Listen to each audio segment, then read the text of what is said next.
साक्षात् परं ब्रह्म तस्मै श्री गुरवे नमः। सच्चिदानंद रूपाय विश्वोत्पत्त्यादि हेतवे तापत्रय विनाशाय श्री कृष्णाय वयं नमः। कुन्देन्दुदरगौर सुंदरम विकापतिमभीष्टसिद्धदम् कारुणिककलकञ्चलोचनं नौमि शङ्करम् अनङ्गमोचनं। हर हर हर हर हर हर बोलो महापद महादेव की जी। शिव रूप नंदीश्वर से प्रश्न करते हैं कि शिव के अवतारों की कथा आपने बहुत कही, लेकिन हमने सुना है कि भगवान शिव ने यक्ष का अवतार लिया था। उस अवतार के सुनने की हमारी इच्छा है। आप उस यक्षेश्वर अवतार का हमें वर्णन कीजिए। सूत जी सौनकादिक 88,000 ऋषियों को सुना रहे हैं।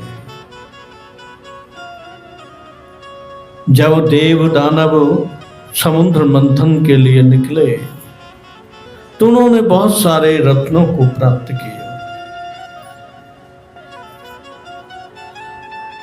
अमृत के पीछे आपस में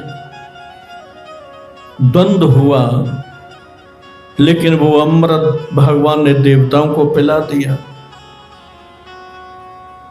देवताओं ने अमृत पी लिया।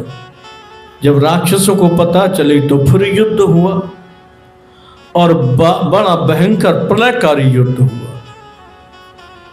लेकिन देवता अमृत पी गए इसलिए बलवान हो गए। देवताओं की विजय हुई। कुछ राक्षस मार दिए गए और कुछ राक्षसों कहां चले गए? पाताल को चले, भगा दिए। अब तो देवता बड़े प्रसन्न हुए, उत्सव मनाया, विजय उत्सव, कि विजय उत्सव मनाएंगे, हमारी विजय हुई है। ब्रह्मा इंद्रादि देवता विष्णु जी सहित सब विजय महोत्सव बना रहे हैं।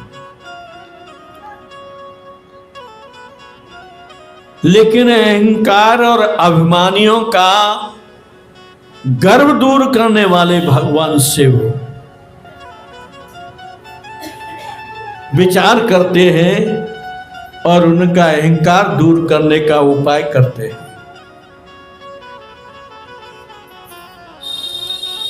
जो ही शिवजी ने यक्ष का रूप धारण किया और उन देवताओं के मध्य में जाकर के पहुंच गए। देवता आपस में चर्चा कर रहे थे कि हमारे समान बलवान तो अब जगत में कोई नहीं है। देवताओं को हमने बड़ा खदेड़ा, बहुत मारा, कुछ मार दिए, कुछ भाग गए। अब तो संसार में हमारे समान वीर विक्रम भी कोई है ही नहीं। सब इस प्रकार अहंकार रूपी बातें आपस में कर रहे थे। यक्षेश्वर को ये बात अच्छी न लगी। उन्होंने देवताओं को कहा कि अरे देवताओं, तुम मिथ्या अभिमान ना करो। तुमको जिसने बनाया है, जिसने तुम्हारा निर्माण कराया है, उसको समझते हो, जानते हो, ज्ञान है तुम्हें। जब तुम्हें कोई बनाने वाला और है, तुम्हें खिलाने वाला और है, तुम्हें चलाने वाला कोई और है, फिर तुम्हारा बल कहां है? ये तुम्हारा मिथ्या अहंकार है। ये जन समाज में भी चल रहा है।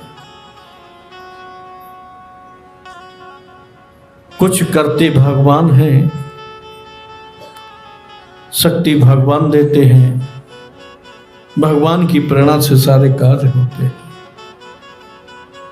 लेकिन अज्ञानी जनों ने अपने ऊपर लेकर के भगवान के महत्व को न समझते हुए उनकी माया से मोहित होकर अनर्गल बातें करते रहते हैं।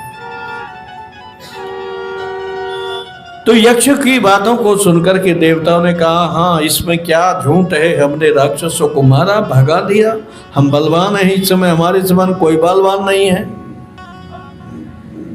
शिवजी रूपी यक्ष ने कहा, करे देवताओं तुम्हारी बुद्धि क्यों मलिन हो रही है, तुम कहते हो बलवान है, लेकिन ठीक है।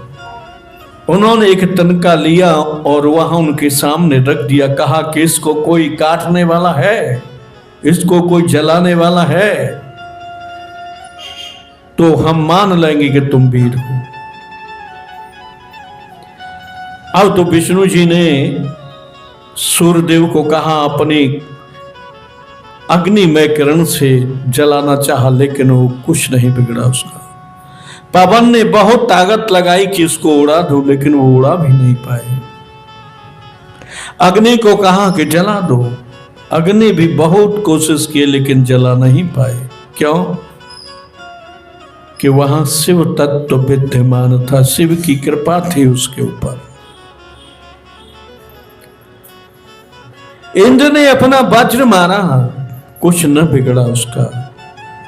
जितने देवताओं थे वरुण जल ने कोशिश की, गला दूं, न गला पाए। सबने कोशिश की।